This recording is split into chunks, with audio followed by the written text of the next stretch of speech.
Cursed Attraction, written by Short Story Queen. Chapter 1. The Warlord and the Witch. The forest did not welcome strangers. It breathed with a pulse too slow for human comprehension, exhaling a damp mist that clung to armor and skin like a warning.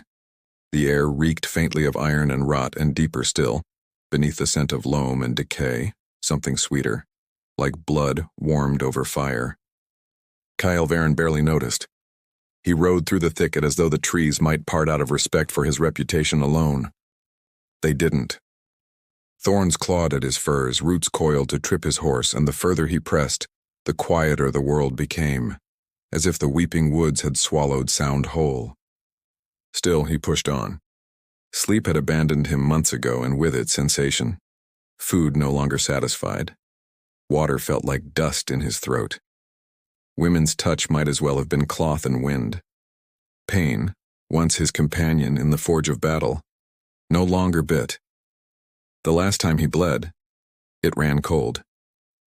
They told him a witch lived here, that she could undo what the seer had done, that if he found her before the next moon waned, he might live again. Not just survive, but feel. But they hadn't told him she'd be watching. Isolde stood just beyond the veil of mist, half-shrouded in gray light, as if the forest itself refused to fully reveal her. Barefoot on moss and stone, her limbs wrapped in black silks that shifted like smoke. She didn't move as he dismounted. Her hair cascaded like oil down her back, streaked with threads of ash, and her eyes, unnatural, piercing, the color of old silver coins, met his without flinching. She looked like the kind of woman men wrote warnings about long after they were too far gone to be saved. He had expected muttering, maybe a twisted old crone bent by years of dark craft. What he saw unsettled him more. There was elegance in her stillness, not passivity, but something sharper, like a knife laid carefully beside its next meal. "You're him," she said, her voice low, not soft, but deep enough to stir something he'd forgotten how to name. His jaw tensed. "And you're her." She didn't nod. Her gaze flicked to the sword at his hip, then to the bone charm hanging from his neck, his last anchor to the seer who cursed him. Then her lip curled, not quite in amusement. "I don't take curses back," she said. "I bury them." Kyle took a step forward, not because he wished to, but because the force of her presence pulled him like gravity. For a man who no longer felt hunger, it startled him, how aware he became of her. Her breath steamed in the cold between them. Her fingers flexed at her sides like she was keeping them from reaching for something or someone. He didn't answer her challenge. Instead, he pulled the charm from his neck and crushed it in his hand. The brittle bone cracked and a puff of gray ash dispersed into the air. Nothing changed. No flash of light. No sign of relief. Isolde's eyes narrowed. "You came here without it?" she asked. "That's not bravery, that's desperation." "It was never working," he said. "I was told you could bind me. You and no one else." She turned from him then, vanishing deeper into the fog. The path she took was not one he would have seen otherwise, yet his feet moved to follow as if the forest itself had reshaped its spine to her will. Her voice carried behind her without urgency. "Binding is for lovers or prisoners, Warlord. Which one are you?" Kale didn't answer, but he followed. Her home wasn't a house so much as a ruin embraced by ivy and magic. Stone walls half swallowed by moss, a hearth flickering with colorless flame, runes carved into tree roots that wound through the foundation like veins. It smelled of damp herbs and old sorrow. She bid him sit without asking, then lit candles by breath alone. Her fingers moved in precise, elegant patterns, sigils of an ancient language he couldn't read. She retrieved a small iron bowl, a curved blade, and a length of dark cloth. Kale remained silent. Not from discipline, but from how close she'd drawn. Close enough for him to see the fine scars around her wrists, where shackles had once bitten skin. Close enough to smell something wild on her. Clove, burnt leaves, a sweetness beneath it all that made his throat tighten. "You're not the first man to come here begging to feel again," she said without looking at him. "You might be the first who understands what it costs." When she finally turned, blade in hand, he didn't flinch. She didn't either. She cut her palm, quick and clean. He followed, dragging steel across his own skin. Still, he felt nothing, until she took his hand in hers. The contact jolted him, and her fingers were warm. Too warm. The burn spread from his wrist to his elbow, his shoulder, then through his chest. His breath hitched, not from pain, from feeling it. She spoke the words then. Dark, brittle syllables in a tongue no longer spoken by gods, only witches and ghosts. Their blood dripped into the bowl between them. Smoke rose. The color of it was wrong. Not black, not gray, but deep crimson and alive. And the moment it rose, something inside him broke. He gasped. Cold. Then heat. Then everything. The chair beneath him dug into his spine. The scent of wax and salt filled his lungs. Her pulse thundered through her skin into his bones. For the first time in months, Cale Varen felt, and she, Isolde, winced as if she'd swallowed a piece of him that cut going down. He met her eyes. Her breath was ragged, her pupils dilated, voice gone hoarse. It worked, he said. She pulled her hand from his like it burned. Chapter 2. Binding Rituals. Isolde didn't sleep that night, though the forest outside did. She lay on the long stone bench by the hearth, legs folded beneath her, spine straight, as if sleep were something to be conquered, not surrendered to. Her skin still tingled, a low thrum beneath her ribs, as if her body had become a harp string pulled too tight. Cale had retreated to the opposite corner of her sanctuary, not from modesty or wariness, but instinct. Some primal part of him recognized her as dangerous, and yet he hadn't left. They were bound now.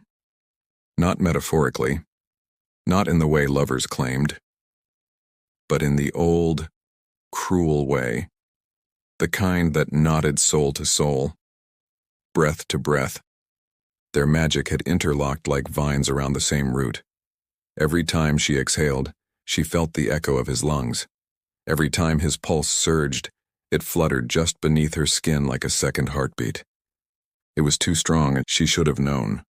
The way his blood had smoked in the iron bowl, thicker, darker, ancient in a way few things were anymore. The curse inside him hadn't merely been cast. It had taken root. She'd bound herself to a man already haunted by something older than curses. He sat against the wall now, one knee bent, one arm resting over it, his eyes watching her through the shadows. Not with suspicion, with hunger. Not the simple kind, not desire for flesh alone. He looked at her as if she'd become the answer to a question that had devoured him for months. She was warmth, color, pain, heat, and he was drinking her in like a starving man. She hated how her body responded to it, and even now she could feel the skin of her wrist burning where he'd touched it during the ritual. She'd scrubbed the blood away in the basin, but the sensation lingered. His breath had come in shudders like a dam breaking. She'd heard him gasp, and she'd nearly gasped too. Not from his pain, but the sound of it. Her magic reacted to sensation. It fed on it. It craved it. And now, so did she. Outside, the wind dragged a branch across the stone, a sound like bone over slate. Inside, the fire snapped.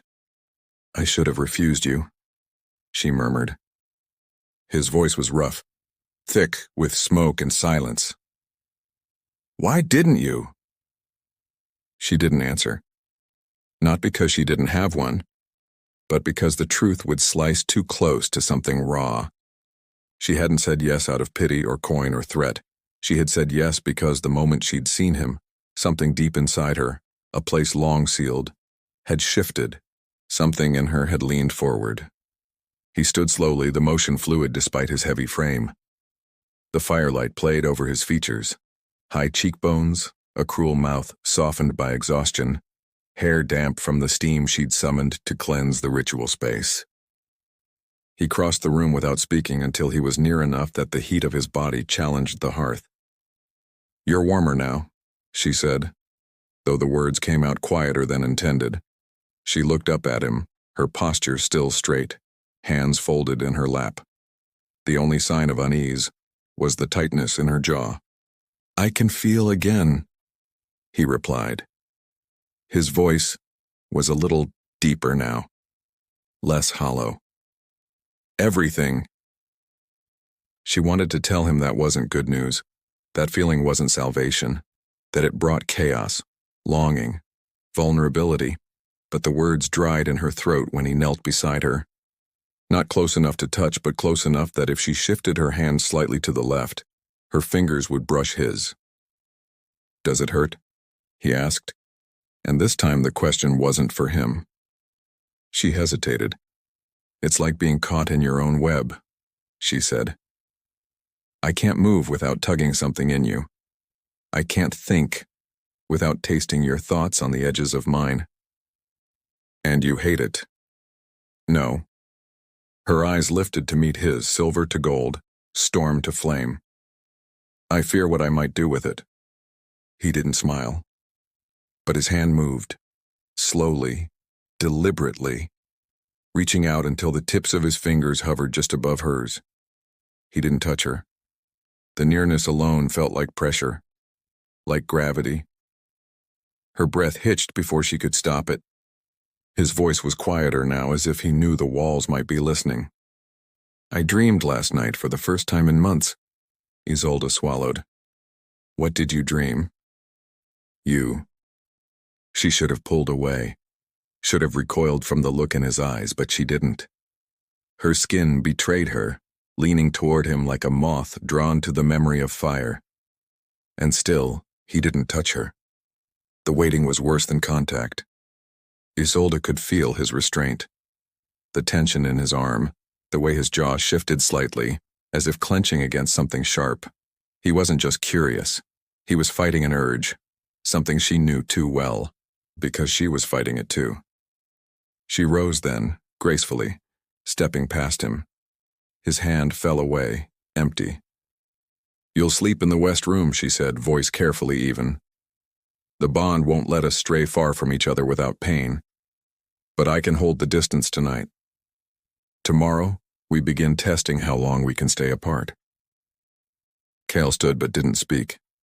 There was something harder in his gaze now. Not rejection. Something worse. Understanding. She moved toward the stairs, her back to him. "Isolde," he said just as she reached the threshold, and she paused. "I don't know what this is," he said, "but I'm not afraid of it." She didn't turn around. Her hand curled around the stone doorframe, knuckles white. "I am," she whispered, and then she vanished up the stairs, her heart thudding too fast, the heat of his nearness still smoldering against her skin. Chapter 3. Burned Threads. The dawn came quietly, a pale gray that bled through the moss-draped trees and softened the edges of the witch's ruin. Mist coiled through broken windows, touching the sleeping warlord first. Cale stirred, not because of the cold, but because something deeper had pulled him from sleep, a tremor in the invisible thread that now bound him to Isolde.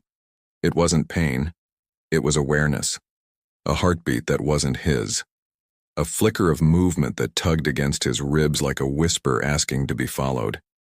He rose without thinking, bare feet silent on the stone floor, drawn through the corridor toward that pulse. The west room where he had slept still hummed faintly from the barrier spell she had placed, an effort to keep their energies from entangling too quickly. Yet the magic had begun to fray. Every breath he took brushed against her senses. Every thought, every dream seemed to echo somewhere inside her. When he reached the upper chamber, he found her standing by the window, back turned, hair unbound and tangled with dawn light. The fabric of her dress clung to her shape in places damp with fog. Her arms were bare, thin silver scars running across her skin like old ink lines. She didn't turn when he entered. "You shouldn't be able to feel me this strongly yet," she said quietly. He stopped behind her. "I followed the pull." Of course you did. Her voice carried something that wasn't annoyance, resignation, perhaps. The bond feeds on awareness. It thrives in it. The more you notice me, the tighter it draws. Kale's eyes moved over the room, noting the clutter of her craft. Books half opened, herbs drying from the rafters, small bowls filled with cloudy liquid that caught the light like glassy eyes. Every object seemed alive, breathing faintly in the shared rhythm of the forest. He found himself watching her reflection in the window instead of the forest beyond. The curve of her neck, the slope of her shoulders, the stillness of her hands resting on the sill. You didn't sleep, he said. Neither did you. She finally turned. Her eyes were tired but sharp, catching his like blades catching sunlight. He wondered if she saw what she was doing to him, how the curse that once numbed him now pulsed hot beneath his skin, how the simplest nearness of her made him half mad with awareness. I dreamed again, he murmured. Stop feeding it. I can't. Her breath wavered, though her face remained composed. That's the problem. She stepped past him close enough that the sleeve of her gown brushed his wrist. The air between them shifted, something fragile tightening, threatening to snap. He caught the faint scent of herbs, smoke, and something purely her. Something that stirred the part of him that remembered what longing used to feel like. She began lighting candles along the shelves, muttering soft words under her breath. Each flame bent slightly toward him, as if drawn by the same pull that bound their hearts. I'll test the distance, she said, though her voice was no longer certain. We need to know how far the bond can stretch before it becomes unbearable. You'll go to the outer ring of the forest. When the pain starts, you stop. He almost laughed, not at the order, but at her calm. And if I refuse? She met his gaze, expression unreadable. Then you'll learn what burning from the inside feels like. He nodded once and turned toward the doorway. But when he reached it, his hand rose instinctively to his chest. The moment his foot crossed the threshold, a spark seared through his veins. Not agony, but a deep, low ache that expanded outward like a heartbeat under fire. He heard her inhale behind him, sharp and mirrored. Enough, she said quickly. He stepped back, and the ache faded. Silence returned, thick and unsteady. Their eyes met again, and in that silence lay everything they hadn't said.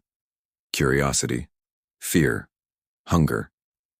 He saw how she pressed her fingers against her own ribs, as if she too felt the echo of his pulse. It's stronger than I thought, she whispered. He approached her, slow and deliberate, until the space between them felt charged, trembling. You mean dangerous? That too. Her eyes lowered to his chest, where his heart beat visibly under the open collar of his shirt. Without meaning to, her hand lifted, stopping just short of touching him.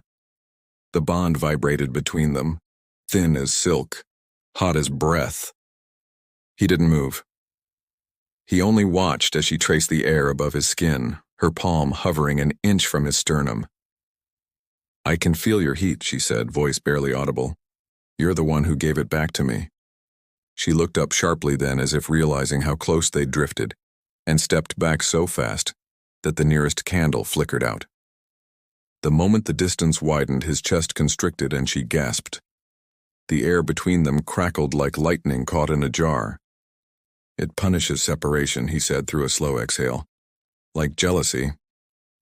Like hunger, she corrected. Her tone was thin, trembling at the edges. We'll have to learn control before it devours us both. But control was already slipping. Every minute near her rewrote something inside him. Every breath they shared deepened the craving. He had thought the curse a cage, but this bond, was something far more exquisite and cruel. It made the world vivid again, yet it tethered that vividness to her, and only her. Isolde turned away, gathering the folds of her dark cloak around her shoulders. There's a river beyond the clearing, she said. The waters are lined with binding stones. They may ground us if we... Her words cut off when his hand caught her wrist, not harshly, only enough to halt her. The contact was a jolt, heat blooming where their skin met. She froze, breath unsteady, Kale, she warned. I just needed to know if it was real. The pulse beneath his fingers fluttered faster. For a moment neither moved, neither breathed. Then he released her, as if the touch had burned. It's real, she said softly. Too real.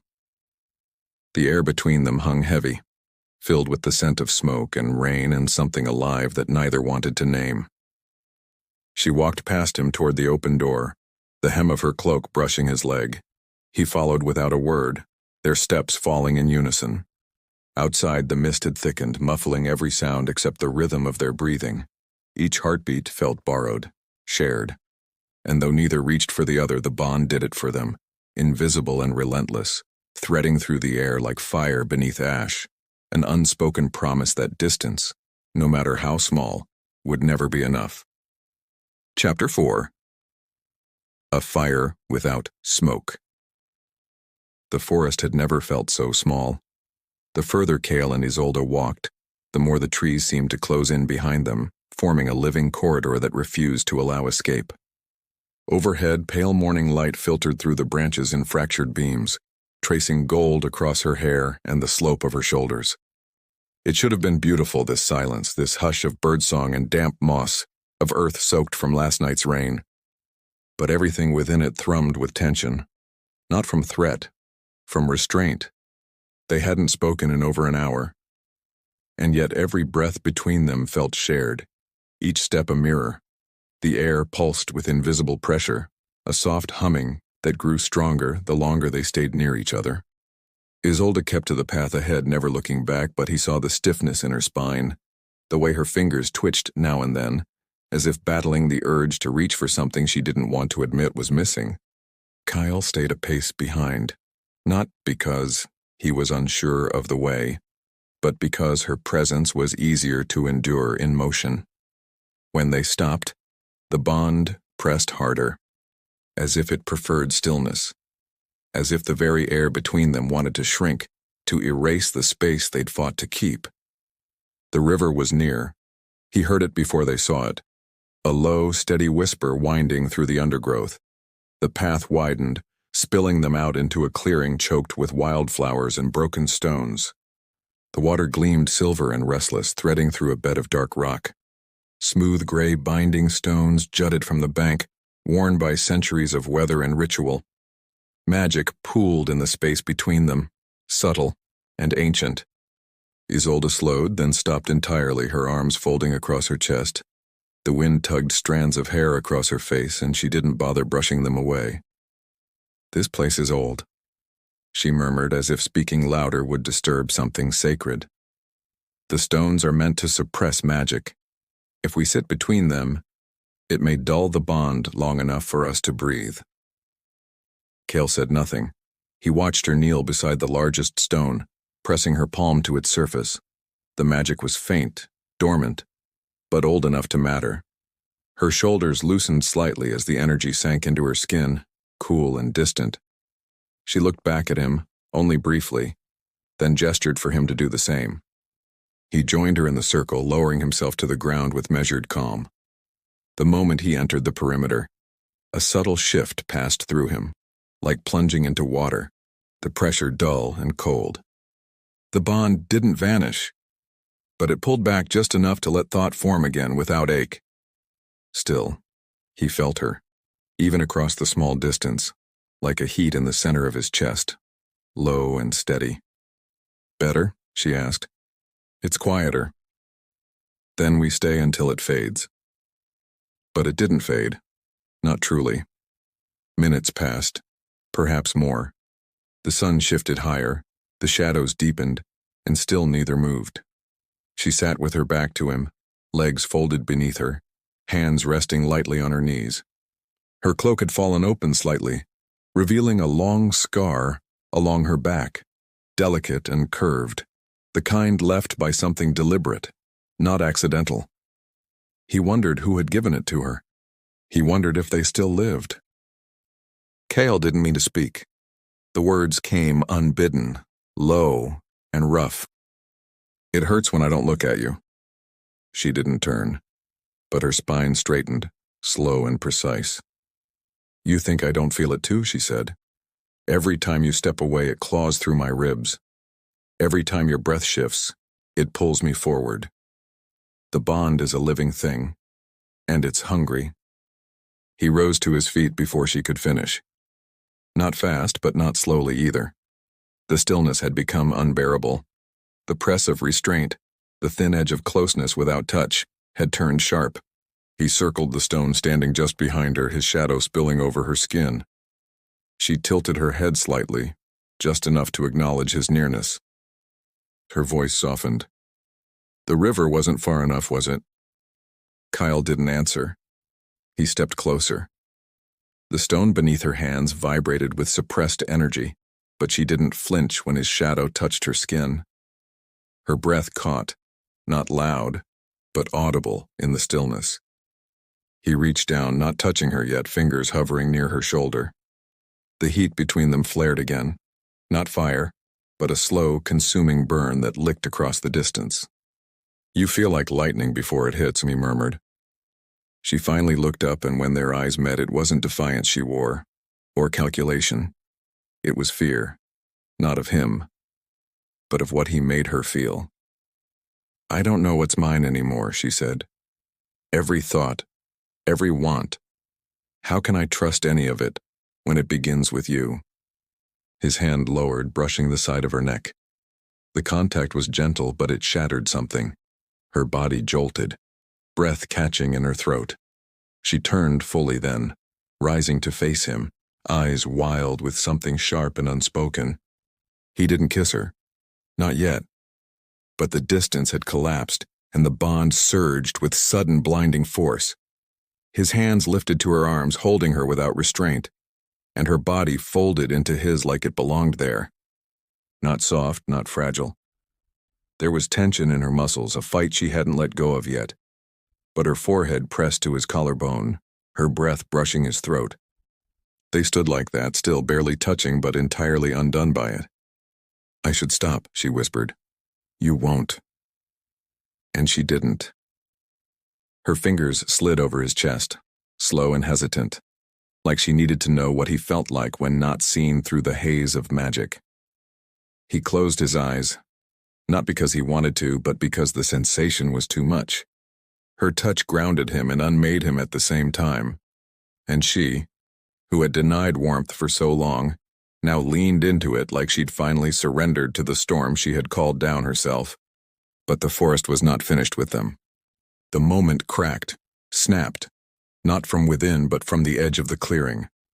The sound of bootsteps, fast and heavy, broke through the hush.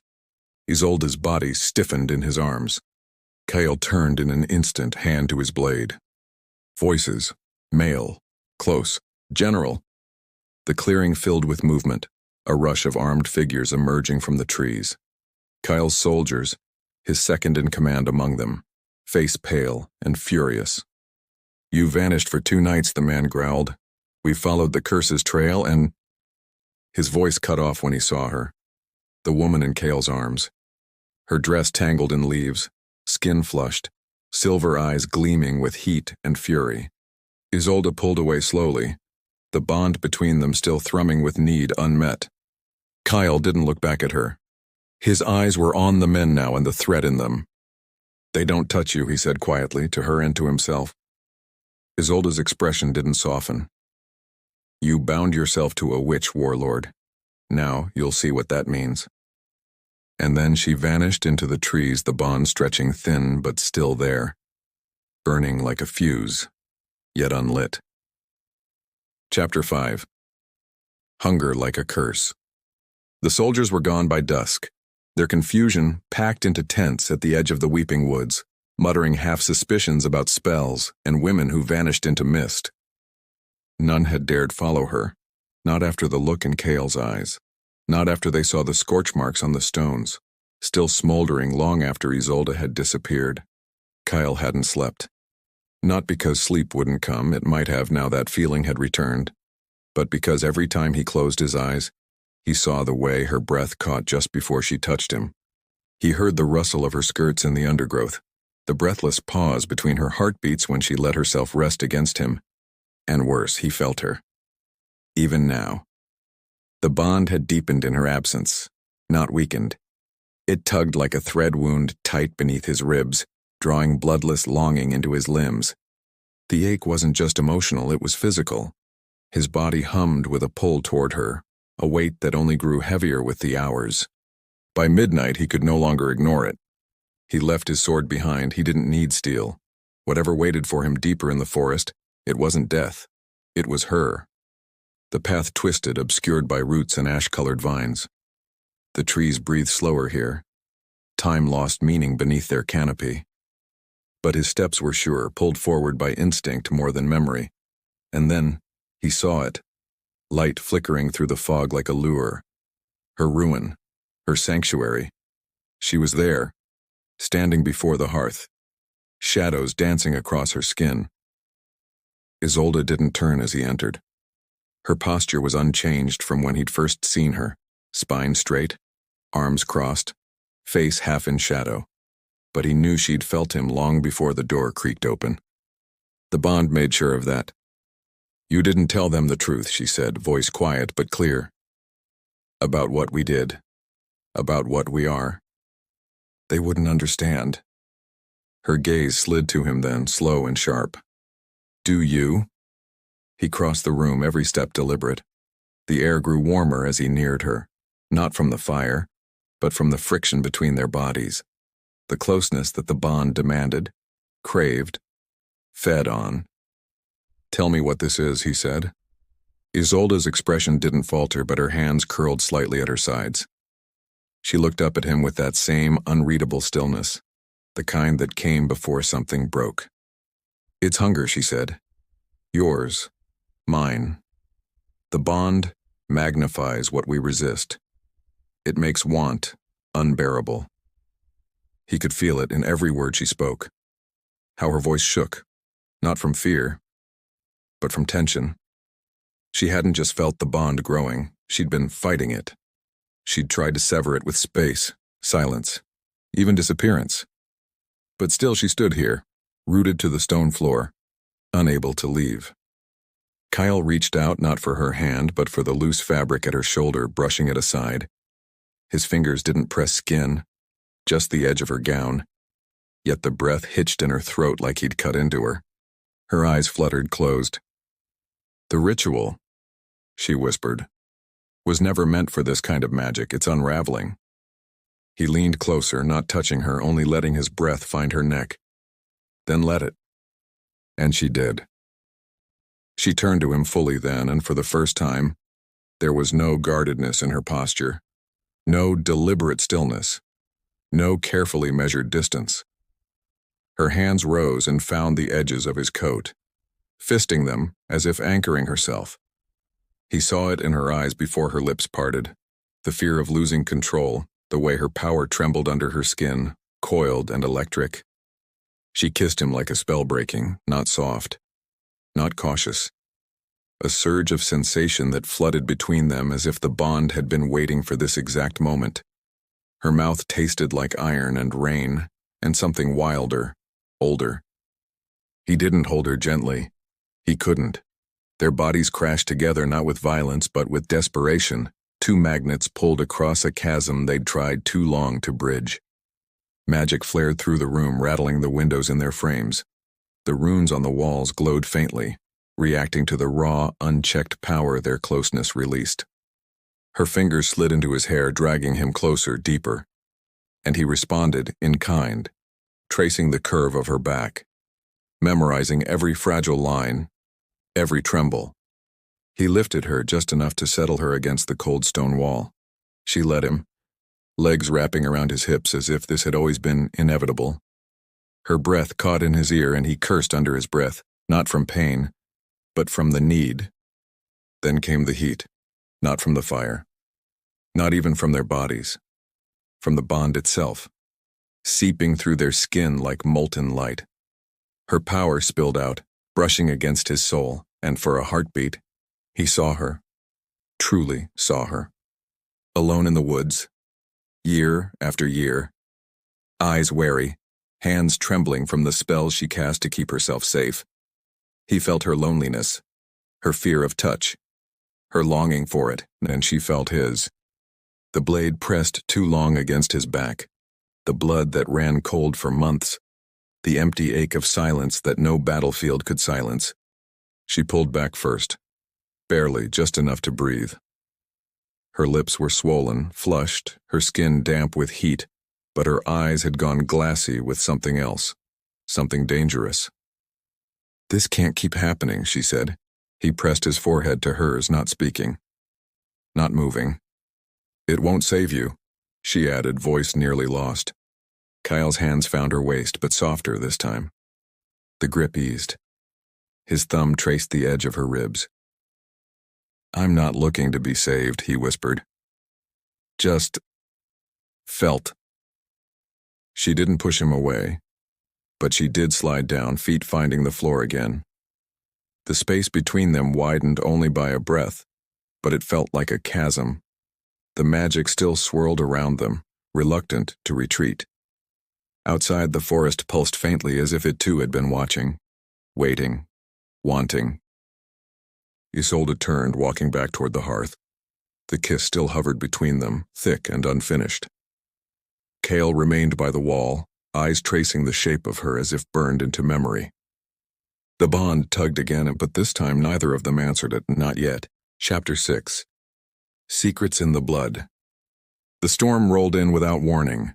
No thunder, no lightning. Just the sudden hush of the forest, as if every living thing had held its breath at once.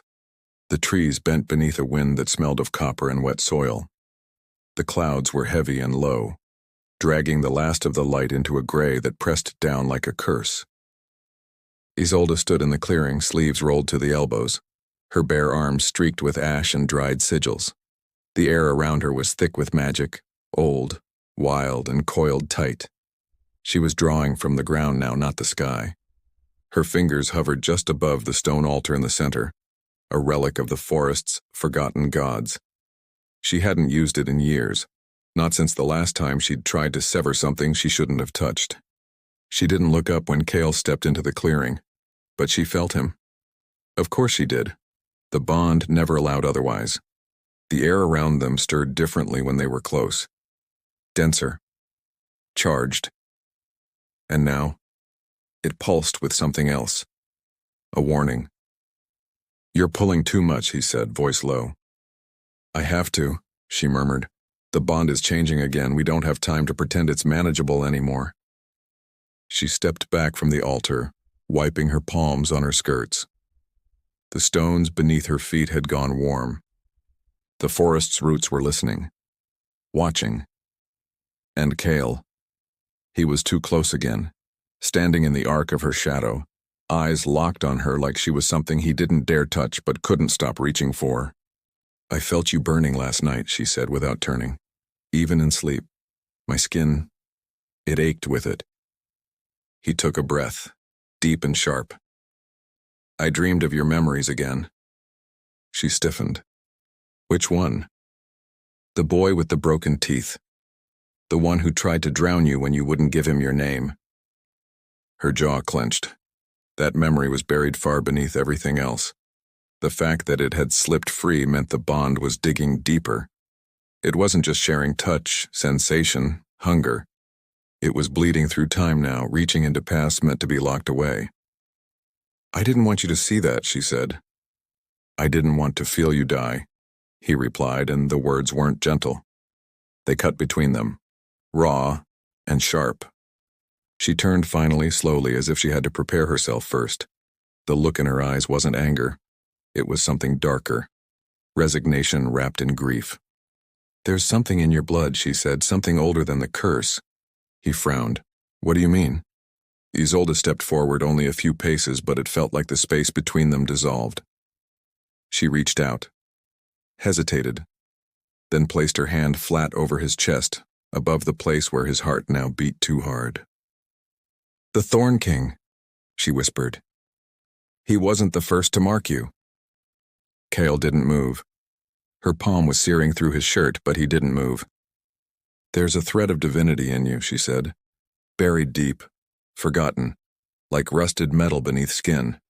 The curse didn't create this bond. It revealed something that was already there, something the seer only unlocked. He said nothing. He didn't need to. The truth of it lived in the marrow of him. He could feel it now that she'd spoken it aloud. The pull that had always been more than physical, more than human. It was as if some part of his soul had recognized hers from the moment their eyes met. "You were meant to be a vessel," she continued, voice tightening, "for something ancient. But they didn't count on you coming here. Binding to me." The word hung in the air like a curse, and his hand came up slowly, closing around her wrist. Their skin met again, bare to bare, and the bond erupted in a sudden flare. Not fire, not light, just heat, low and devouring, like breath in the dark. She gasped, barely audible. "Tell me the rest," he said. But she didn't, not with words. She stepped closer, and their bodies aligned without command. Her breath spilled against his throat as her lips hovered near his collarbone. The air between them disappeared. There was no hesitation this time, no resistance. Her fingers curled into the back of his neck, pulling him down, and his mouth found hers in a kiss that didn't ask. It claimed. It wasn't sweet. It was sharp, edged with too much tension. Her mouth opened beneath his, and the taste of her was like earth after lightning, alive, impossible, unrepeatable. He pressed her back against the altar stone, one hand splayed beside her head, the other curling around her hip. She didn't pull away. She pulled him in. The magic around them stirred. The bond surged so violently it made the stones vibrate beneath their feet. A low hum built in the clearing, echoing through their bones. When she slid her hands beneath his shirt, dragging them over his ribs, he shuddered, because it wasn't just her fingers. It was her soul, brushing his like wind through a flame. And she felt it too. Her breath faltered. Her lips stilled against his. Then, slowly, she pulled back. Not far. Just enough. Their foreheads pressed together. Their hearts beat in rhythm. The magic settled, not gone, but sated for the moment. "Kyle," she whispered, "if we go any further—" "We'll burn," he finished. She nodded barely. "And I want to," she said. "Gods help me. I want to." He kissed her again. Softer this time. Less hunger. More ache. Then stepped away. Just one step. Enough to let her breathe again. Enough to remind himself that desire could be delayed, not denied. "We find the source," he said. "This blood, this design, we find whoever made it, and we end it." She looked at him, cheeks flushed, lips parted, chest rising too fast. "And if we can't?" His voice was steady. "Then we burn." And the bond between them trembled like a flame caught in the breath of a storm. Waiting. Waiting. Never quite going out. Chapter 7. No safe distance. The bond had changed again. Neither of them spoke it aloud, but they both knew it. It was no longer a cord strung tight between their bodies. It had become something deeper, more invasive. A current beneath their skin that carried not just hunger and heat, but memory, instinct, vulnerability. Even silence didn't quiet it, especially silence. They had returned to the witch's ruin after the clearing, wordless in their retreat, but thick with what hadn't been finished. The air between them pulsed with withheld breath, unshed need. Cale sat by the hearth, his arms braced on his knees, head low. He could still taste her on his mouth. Could still feel the ghost of her nails dragging over his spine like an invocation she hadn't meant to speak. Isolde moved through the room in slow, methodical circles as if motion might dispel the way her body hummed. She was flushed high in the cheeks, her fingers trembling slightly each time they brushed a wooden bowl or passed a flame. The magic in the ruin had begun to stir in rhythm with them, flickering candles, tilting shadows. Her control, long practiced and fiercely guarded, now frayed under the pressure of what they'd become. She stopped beside the window, her fingers pressed to the cold stone sill as if anchoring herself. The trees outside leaned forward, shivering with wind or anticipation. Somewhere in the deep, Sarah's cry echoed, a sharp bark followed by silence. Cale lifted his head. "She's watching us." "She always watches," Isolde murmured. "She feels what I feel? Not all of it, but enough." He stood slowly, the floor creaking under his weight. The scent of burnt wood and crushed herbs wrapped around him, unfamiliar and heady. The way he looked at her now had shifted. No longer just a man trying to break a curse, but someone bound to her in a way neither could untangle. He stopped behind her, his reflection faint in the old glass. Her breath fogged it as she stood still, body stiff as if the closeness alone threatened to split her open. "You're shaking," he said. "No." Her voice was too steady, too practiced. "You are." He looked down at his hands. They were steady, but inside, everything trembled. Not from fear, not from weakness, from holding back. He reached out, slow again, every motion deliberate. His fingers hovered above the curve of her arm, then lightly grazed it, just the faintest trace of contact. She didn't move, but her breath changed. It caught, then deepened like a wave drawn back into the sea. "I tried to leave," she said softly, as if admitting a sin. "When you were sleeping, I went past the stones to the edge of the woods. I thought, if I went far enough, the bond might snap." Kyle's hand stilled. "It didn't?" he asked. "No," it screamed inside me. It felt like...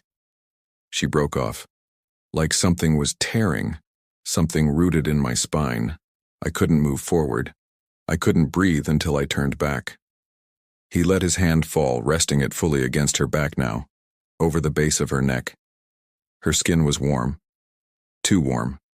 It radiated through his palm like heat from coals. "You can't run," he said.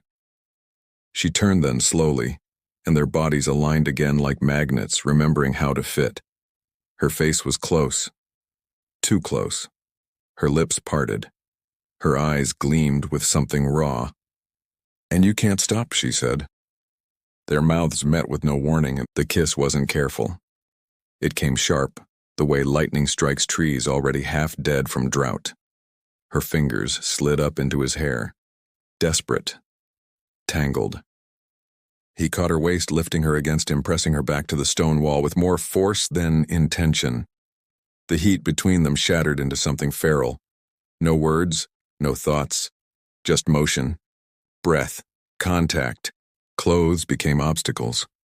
Her gown slid from one shoulder, his shirt half undone by her hands before he realized they were moving at all. Every inch of bare skin exposed sent a new current through the bond. Sensation passed back and forth like a fever with no cure. Her magic responded before she did.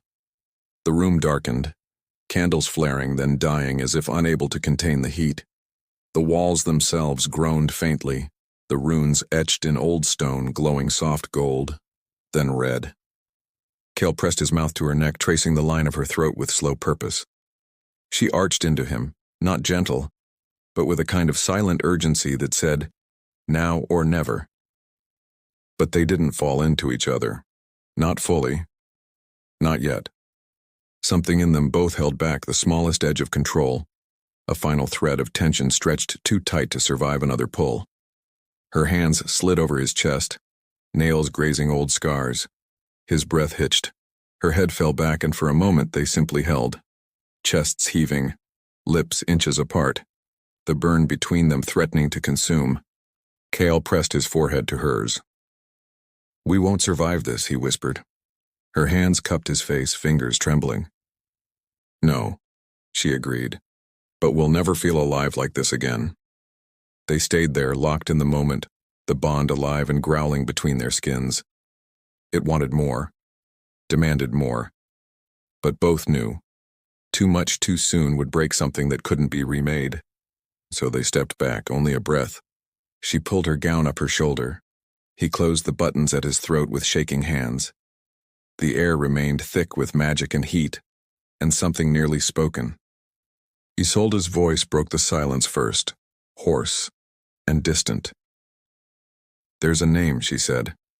"A creature buried beneath the forest. The Thorn King. He's the one who touched your blood before the seer ever did." Kyle's eyes found hers. "He created this bond, or tried to. It wasn't supposed to bind us together. It was meant to chain one of us, consume the other." He stepped forward, brushing his fingers along her jaw. "Then he failed." "Or he's still waiting," she said, but they both knew.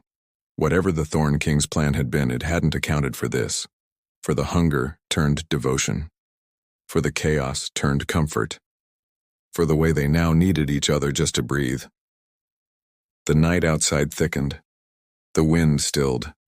And in the forest's darkest heart, something ancient opened its eyes. Chapter 8. The Thorn King rises. The forest breathed heavier that night. Not with wind or storm, but with something deeper, a slow, ancient stirring, as if roots had begun to shift beneath the earth, and something long buried was waking. Even the trees had grown restless, their branches twitched without breeze. The leaves didn't rustle, they trembled.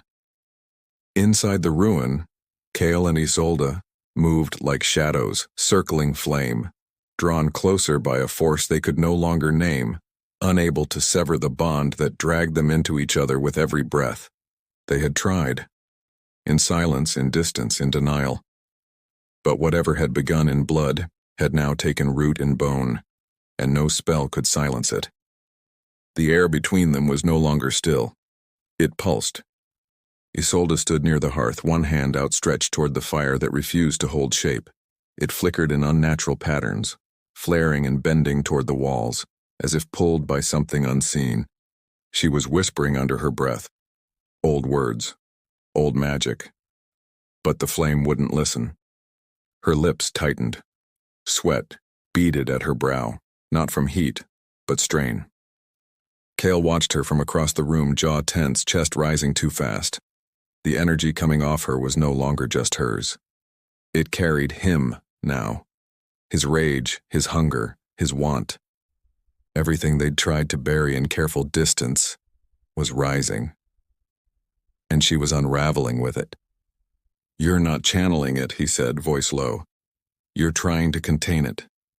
Her eyes flashed toward him, silver and sharp. "If I let it through, it won't stop. Then stop fighting."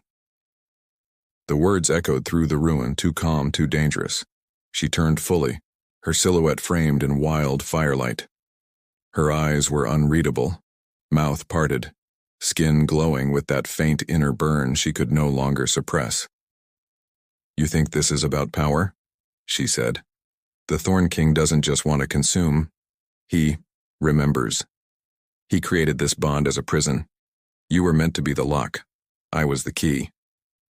Kale stepped forward, one step, then another. The air thickened. The fire cracked louder. "Then what are we now?" he asked. "Still parts of a curse? Or something it failed to contain?" Isolde didn't answer.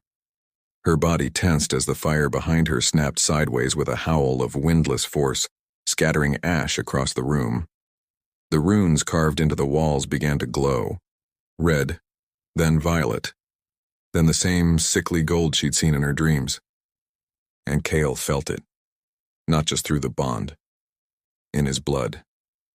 His chest burned from the inside, not with desire this time, but with something deeper, darker. His vision swam for half a breath, and in that flicker of disorientation, he saw another place. Cold stone, thorns creeping like veins, a crown rusted with age resting on a skeletal brow, eyes hollow, mouth stitched closed by roots. And it was smiling. He staggered back. She caught him before he hit the wall, hands braced at his shoulders. Their skin met, and the bond surged again, not as fire, but as electricity. Sharp, bright, unforgiving. Her hands trembled against him, his heart raced under her palms. "You saw him," she whispered. "He's not dead," Kyle rasped. "He's inside me." Isolde's face twisted, not in fear, but in knowing. She stepped closer until they were chest to chest, her breath brushing his lips, Her magic pressed outward like a rising tide, wild and near-breaking. He could feel her panic, her guilt, her need. "If he rises," she said, "he'll use you to break me." "And you'll destroy me to stop him," he said. The bond went still then, just for a moment. Not dead, not silent. Watching. Listening. They stood like that, wrapped in the heat of a ruin that no longer felt like sanctuary. The room around them creaked. The air turned thick with dust and memory. Outside, the mist shifted with purpose. Something was coming. Kale's hand rose, tracing the line of her jaw with a touch far too gentle for the storm brewing beneath his skin. Her eyes fluttered closed, just for a breath, leaning into that contact like she didn't know how to exist without it anymore. He leaned forward and their foreheads touched. No kiss. Just stillness. Just contact. A fragile calm before whatever was rising. Their bond pulsed again. Low, like a heartbeat in the ground. "If this is the last quiet we'll have," she whispered, "let me feel it." Her hand slid into his shirt. He didn't stop her. His lips found hers. Slow this time. Drawn not by hunger, but something worse. A need to remember each other before they were torn apart. They sank into each other like drowning souls. Her back met the edge of the table, hips pressed tight to his. His hands slid beneath the fabric at her waist, tracing heat over old scars and newer bruises. Her breath hitched when his lips found the curve of her throat.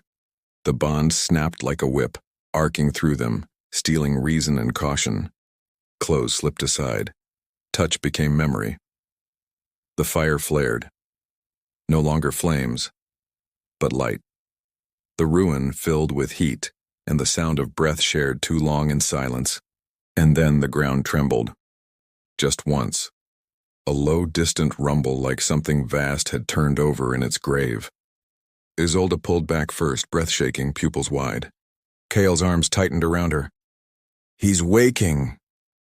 A coldness spread through the air, threading past the warmth of their skin. The runes dimmed. The fire withered to embers. Isolde dressed quickly, not bothering to clean the ash from her palms. Her movements were sharp now, all softness burned away. "The Thorn King's body lies beneath the stone altar," she said, already moving. "If he rises, he won't take you. He'll take us." Kyle followed her, breath still ragged. The bond between them had changed again. No longer hunger. No longer need. Now it was a warning. Outside, the forest groaned like something had opened deep beneath the roots. The Thorn King was no longer watching. He was walking. Chapter 9. The Last Spell. The altar stone had cracked, a clean, jagged split right down the center, as though the forest itself had drawn a blade through it in warning. Pale roots pulsed beneath the broken slab, twisting with slow, deliberate motion like veins awakening under skin. The air stank of ancient earth, wet decay, and something metallic. Older than blood, older than memory. Isolde stood at the edge of the altar circle, her bare feet pressed into the moss, hands slick with river water and ash. Her eyes were dark now, not with fear, but with the weight of everything she knew and never wanted to speak. The spell she was preparing would not seal him. Not truly. It would only delay what had already begun. Kale moved behind her, watching her body sway slightly with the force of her focus. Her back was tense, spine taut, arms raised in silent invocation. The air around her shimmered like heat rising from stone. She didn't speak. She couldn't. Not yet. The words of this spell were older than sound, older than tongues. They had to be felt. He wanted to touch her. Every part of him did. Not to distract her, not to break her concentration, but to anchor her. To remind her she wasn't doing this alone. But even now, with the Thorn King stirring in the soil beneath them, with the bond between them drawn like a bowstring ready to snap, Kale didn't reach for her. He remembered the way her breath hitched when he brushed her jaw, the way her body folded into his without words, the softness she carried beneath all the fire, the moments they'd stolen. the ones they hadn't. He wanted to gather them all because this felt like an ending. Isolde's body trembled once violently and Cale stepped forward, catching her by the waist. His palms flattened against her ribs, steadying her. The moment their skin met, the bond surged again, harder this time, like something screaming beneath flesh. Her head dropped back against his shoulder. Her body bowed into him, and her breath came out ragged. "It's too deep," she whispered. "He's in you too far now." Cale didn't let go. "He won't take you," he said. She shook her head, voice tight. "You don't understand. It isn't possession. It's fusion. The bond between us. It was his doorway. He knew what it would become. He wanted it to consume us both." Cale's arms curled tighter around her. He could feel her heartbeat now, not just through the bond, but under his hands. Wild, fragile, uneven. She was burning from the inside out. Her power, already on edge, was now rippling through him too. Her magic threaded into his bones like roots curling into stone. The spell she'd begun wasn't just draining her, it was merging them. "You need to break it," she said. "Now, sever the bond, cut me out before he takes us both." But he didn't move. He couldn't. Everything in him rebelled at the thought. To lose her, to cut away the thread that had made him feel again, it would be worse than dying. He lowered his lips to her ear. "No," he said. "We finish this together." Her body stilled, and for one heartbeat, the forest did too. Cale turned her gently in his arms. Her face was flushed, wet with heat and mist. Her lips parted, eyes wide, uncertain. "This isn't about the Thorn King anymore," he said. "This is about us." She didn't speak. She didn't have to. Her fingers curled into his shirt, dragging him down into her mouth with something between defiance and surrender. The kiss came fast, sharp-edged and trembling, but it didn't burn. Not like the others. This one bound. Their mouths met like a final vow. Her hand slid to his jaw, his fingers tangled in her hair. The spell between them flickered, then flared, then wove. The altar cracked again, deeper this time, and a voice rose from beneath it. No words, just sound. A groaning, gnarled noise, as though the forest itself were trying to speak with a throat full of rot. Isolde broke the kiss first, eyes shining with too much light. "Then we do it," she breathed. "We let the bond finish what it started." She didn't wait. She pressed her palm to his chest. Her magic moved like water through him, not in bursts, but in a slow, molten tide. It spilled into the hollows of his spine, across the backs of his ribs, curling around every scar she'd once kissed. The bond opened completely, and with it came everything. Cale felt her life, every fractured moment, every exile, every whispered name she'd forgotten how to answer to, her fear, her solitude, her ache, her desperate wish, silent for years, that someone would see her and stay. Isolde felt his rage, the weight of steel, the roar of dying men, the hunger that had nothing to do with war and everything to do with being touched without flinching, his ache for softness, his need to be broken open by something gentler than fate. They fell into each other, bodies flush, lips moving in silence, their magic tangled like vines in storm wind. Every part of them now lived in the other. Below them, the altar cracked once more, then split. Roots burst through stone like veins rupturing. The ground buckled, and the Thorn King rose, not in body, not in bone, in presence, in the air that turned to ash, in the sound of trees screaming, in the heat that died in their veins. The forest turned black at the edges, light devoured by something hollow. But Cale and Isolde didn't step back. They pressed their foreheads together. The bond shimmered like flame over oil. "This is the last spell," she said. "I know. Once we're fused, there's no undoing it. I don't want to undo it." She smiled then, soft, broken, beautiful. The spell ignited. Light exploded outward from their bodies, not gold, not white, something red, raw, alive. It pulsed through the trees, through the roots, through the soil that held the Thorn King's rotting will. It did not seal him, it devoured him. He screamed without breath, without form, collapsing in on himself as their bond burned through his power like fire through old parchment. The light swallowed him whole, and with it, the forest began to breathe again. But Kale and Isolde did not move. They stood locked in place, chests heaving, hands still clasped, skin still glowing with the last remnants of the spell. The bond had finished what it started. They were no longer two, they were something more, something older, bound forever, and the air between them held no more space. Chapter 10. Cursed Attraction. The forest had gone still again, but not the same stillness that came before a storm.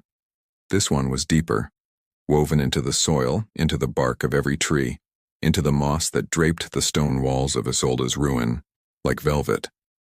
A silence not of fear but of breath held in reverence, the kind of stillness that came after something sacred had passed through and left the air forever changed.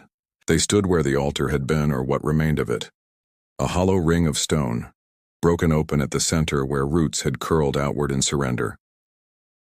The Thorn King was gone, erased not by sword or spell but by something older and more relentless, a bond that had been twisted into a weapon, then wielded by the very souls it was meant to destroy.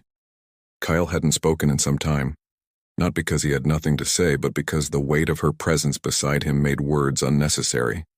The magic between them had quieted, not vanished. It pulsed in the air like a heartbeat, slow, deep, constant. No longer a leash, no longer hunger.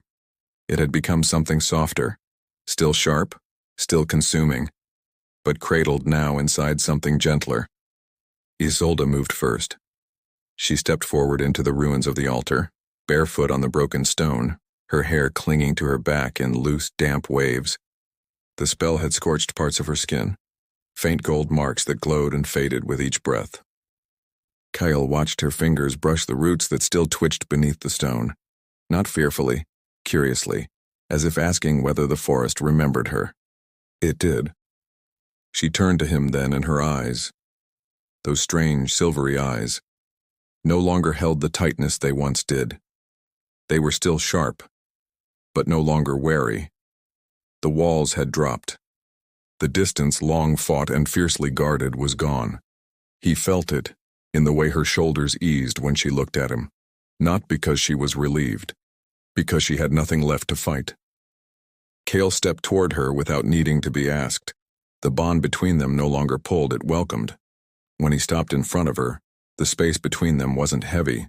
It was warm, familiar, inevitable. He reached out, brushing a strand of soot-dark hair from her cheek. His thumb traced the curve of her jaw, slow, reverent. Her skin still carried the heat of the spell, but beneath it, he felt the steady thrum of her heartbeat, matched perfectly to his own. "You're still burning," he murmured. She smiled faintly. "So are you." And they were, but not the way they had before. This wasn't the fire of desperation or of magic unraveling. It was something quieter, steady, endless, the kind of heat that didn't need to scream to be felt. She leaned into his touch, her hands rising to rest against his chest. Her fingers slid beneath the edge of his torn shirt, skin meeting skin. There was no urgency in the way they touched now, no storm to brace against, no doom pressing in around them. Just a slow, consuming need to feel each other fully. Not just magic, not just blood and everything. Their lips met, and this time it wasn't violent. It was slow, deep, tasting. She opened to him like she had always been waiting, and he answered with all the patience he'd never known he had.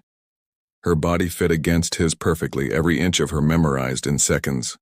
There was no fear in her kiss now, no restraint, just surrender.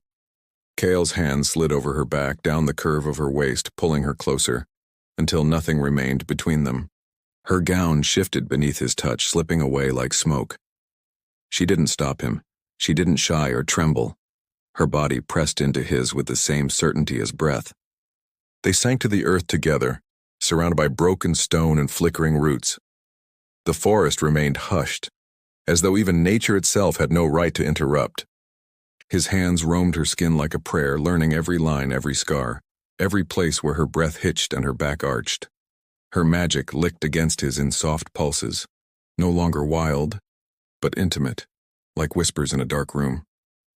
She moved against him with a rhythm not taught but known, ancient as the forest, as the bond that bound them. He kissed every sound from her mouth, and when she came apart beneath him, she took him with her, not in heat or fury, but in that sacred stillness, in that shared breath, in the surrender of everything they'd fought. They didn't speak for a long time after. Words would have only dulled the moment. Eventually, they lay curled together on the moss, her head resting against his chest, their bodies tangled in the soft golden hum that still clung to the ruin. His fingers traced lazy patterns along her spine, not to summon magic, but just to feel her there. Real. Alive. She lifted her head slightly, chin propped against his chest. So, what are we now?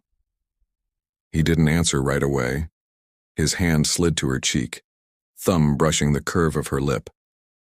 Not cursed, he said at last. Just bound. By choice now. She smiled, then kissed him again. Slow, quiet, like a promise made in the dark. Outside, the forest exhaled. The roots settled.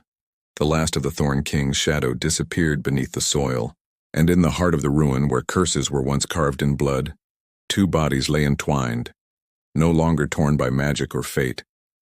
Just two souls, still burning, still bound forever.